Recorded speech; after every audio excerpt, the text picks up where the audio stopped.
Hello મારા વાલા ખેડૂત મિત્રો, સ્વાગત છે ફરી એકવાર આપણી યુટ્યુબ ચેનલની અંદર। તો સૌપ્રથમ તો મિત્રો ડીકે દલવાડીના બધાને રામ રામ અને જય સિદ્ધનાથ।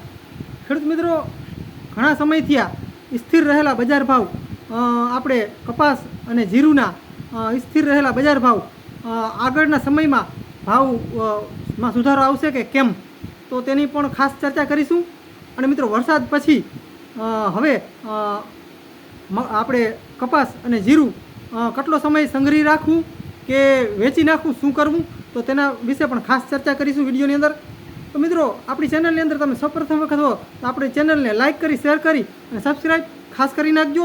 અને આપણે અવનવા વિડીયો જોવા માટે જે ઓલ બેલ આઇકનનું જે નિશાન આવે છે તે દબાવવાનું ભૂલશો નહીં। તો ખેડૂત મિત્રો વાત કરીએ આપણે જીરું અને કપાસની। મિત્રો હાલની અંદર ઘણા બધા ખેડૂતોએ જીરું અને કપાસ બંને સંગ્રહી રાખ્યા છે। તો આગળના સમયમાં કપાસ અને જીરુંનું શું થશે અને ભાવમાં વધારો આવશે કે કેમ, કે આના જ બજાર રહેશે, તો ખાસ ચર્ચા કરીશું। તો મિત્રો ઘણા સમયથી આપણે જોઈએ છીએ કે જીરું અને કપાસ બંને સ્થિરમાં ચાલી રહ્યા છે। હાલની અંદર કપાસની જો બજારની વાત કરીએ તો કપાસમાં અત્યારે 1450થી લઈ અને ઊંચામાં માંડ 1500 રૂપિયા સુધી બજાર ચાલી રહ્યું છે। આટલા ભાવ મળી રહ્યા છે કપાસની અંદર। અને જીરાની વાત કરીએ તો જીરામાં અત્યારે હાલની અંદર જીરાની બજાર અત્યારે ચાલી રહી છે 5000 આસપાસ। આપણે ઊંઝા માર્કેટની યાર્ડની વાત કરીએ તો ઊંઝા માર્કેટ યાર્ડ છે તો ત્યાં જ એક જ એ માર્કેટની અંદર ભાવ થોડોક સારો છે, તેની અંદર 5,500 થી 6,000 આસપાસ ભાવ ઊંઝા માર્કેટની અંદર હાલની અંદર મિત્રો બોલાઈ રહ્યા છે। જીરાના ભાવ 20 કિલોના ભાવ છે મિત્રો। તો ખેડૂત મિત્રો આગળના સમયમાં કપાસ અને જીરું રાખવા કે કેમ, કે વેચી નાખવા, શું કરવું, તો શું થશે, આગળ ફાયદો થશે કે નુકસાન, તો મિત્રો કપાસની વાત કરીએ તો પહેલાં આપણે કપાસની વાત કરીએ તો મિત્રો કપાસમાં એવું છે કે અત્યારે હું ને તમે સારી રીતે જાણી રહ્યા છીએ કે અત્યારે આપણે સૌરાષ્ટ્રની જ વાત કરીએ તો મિત્રો 70-80% થી 80% મગફળીનું વાવેતર થયું છે। તો ઓલરેડી કપાસની અંદર વાવેતરની અંદર ઘટાડો થયો છે। તો ક્યાંક ને ક્યાંક કપાસની અંદર વાવેતરની અંદર ઘટાડાને કારણે આગળના સમયમાં કપાસમાં વધારો આવી શકે, ઉછાળો આવી શકે તેવું હાલ લાગી રહ્યું છે। એક મિત્રો આ એક મારું કાચું અનુમાન છે, બાકી મિત્રો હું કદાચ ખોટો પડી શકું, પણ બજાર ખોટી ન પડે તો અંતે તમારે સ્વનિર્ણય રહેશે, એ હું તમને પહેલાં જ કહી દઉં છું। તમારો સ્વનિર્ણય સાચો રહેશે, બાકી અમે અમારું કાચું એક અનુમાન આપતા હોઈએ છીએ કે આવું આગળના સમયમાં થઈ શકે। અને આ અમારા અમુક ડેટા અમે મેળવતા હોઈએ છીએ અને જે યાર્ડોની અંદર જે આપણે જે કમિશન એજન્ટ અને જે વેપારી હોય છે તેને અમે પૂછતા હોઈએ છીએ, કોલ કરતા હોઈએ છીએ, તેને કોલ કરી અને અમે અનુમાન ભેગું કરતા હોઈએ છીએ, ત્યારબાદ જ મિત્રો અમે વિડીયો બનાવતા હોઈએ છીએ। તો તે પણ ખાસ યાદ રાખજો કે અમે એમને વિડીયો નથી બનાવતા હોય। તો મિત્રો છેલ્લે તમારો સ્વનિર્ણય રહેશે। તો મિત્રો આગળના સમયમાં જો જોઈએ તો હવે કપાસનું વાવેતર આ વર્ષે મને એવું લાગી રહ્યું છે કે ઘટ્યું છે। મિત્રો આપણે સૌરાષ્ટ્રમાં ઘટ્યું છે, પણ મિત્રો અમુક વેપારીઓનું કેવું એમ થાય છે કે અમુક બીજા રાજ્યની અંદર કપાસનું વાવેતર વધ્યું છે, ગુજરાતમાં પણ અમુક જગ્યાએ કપાસનું સારું વાવેતર થયું છે। તો આપણે સૌરાષ્ટ્રની વાત કરીએ તો મિત્રો સૌરાષ્ટ્રમાં કપાસનું વાવેતર ઘટ્યું છે। તો હવે મિત્રો જોવાનું એ છે કે વરસાદ કેવો થાય। મિત્રો આગળના સમયમાં અત્યારે હજી વરસાદની ખરેખર પૂરી ઘટ છે, તો આગળના સમયમાં વરસાદ જો સારા પડશે તો કપાસમાં મને એમ છે કે ધીમે ધીમે થોડોક વધારો પણ થઈ શકે। જો મિત્રો જો વરસાદ વધારે પડશે, સારા પ્રમાણમાં વરસાદ પડી જશે તો કપાસમાં મીડિયમ મિત્રો ભાવ રહેશે અને થોડો ઘણો ભાવ ચમકે એવું હાલ લાગી રહ્યું છે।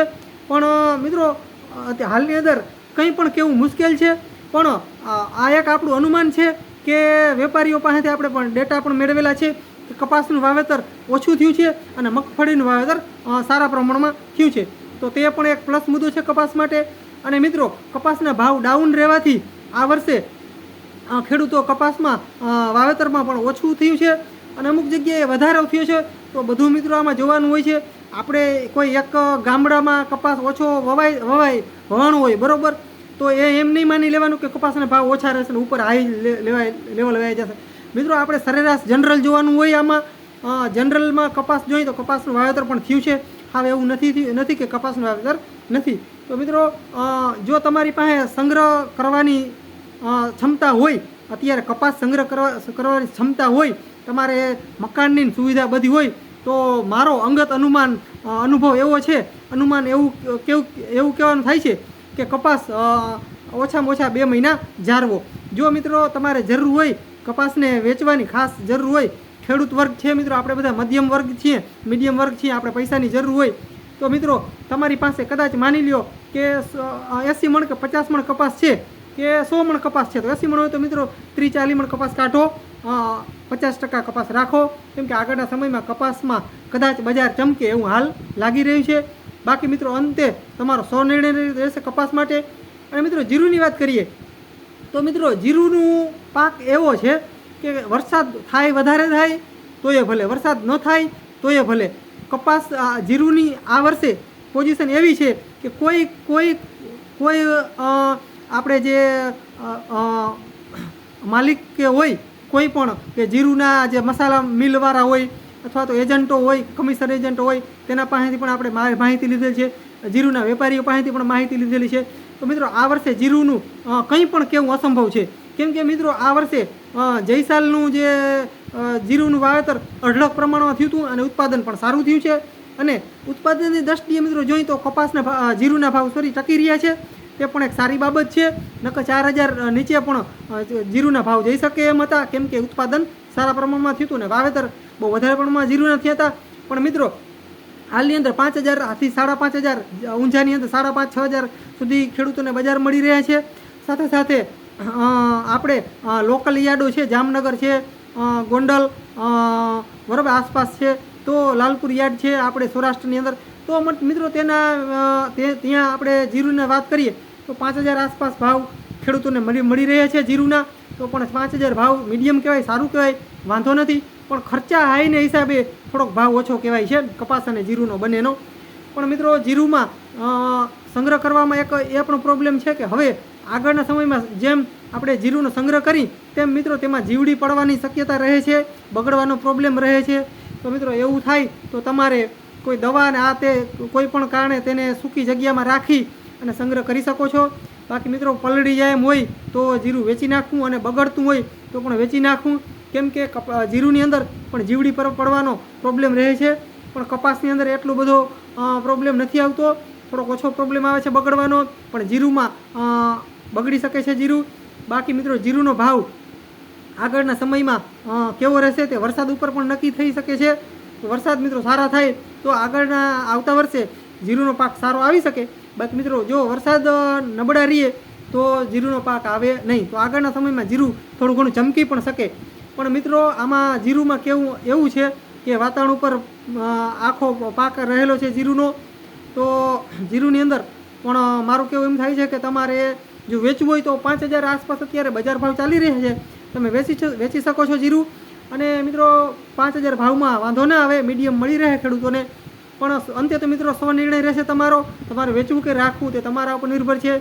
બાકી જીરુનું મિત્રો અત્યારે વેપારીઓ પાસેથી પણ આપણે માહિતી મેળવી તો જીરુનું એમ કહેવા માગે છે કે એ અમે કેવું મુશ્કેલ છે, જીરુનું શું થઈ શકે. તો મિત્રો જીરું જો વેચવું હોય તો તમે વેચી શકો છો, અંતે તમારો સ્વનિર્ણય રહેશે. તો મિત્રો આપણો વિડીયો સારો લાગ્યો હોય તો આપણે વિડીયોને મિત્રો લાઇક કરી સબસ્ક્રાઈબ ખાસ કરજો, અને આપણા વાલા ખેડૂત મિત્રોને આપણો વિડીયો શેર કરજો. મિત્રો આપણો વિડીયો સારો લાગ્યો હોય તો આપણો વિડીયોને સબસ્ક્રાઈબ ખાસ કરી નાખજો ચેનલને, અને લાઇક કરી અને શેર કરી દેજો. મિત્રો આજના વિડીયોની અંદર બસ આટલું જ. જય સિદ્ધાર્થ મહાદેવર. મળીએ મિત્રો આગલા વિડીયોમાં. તેથી રજા આપશો.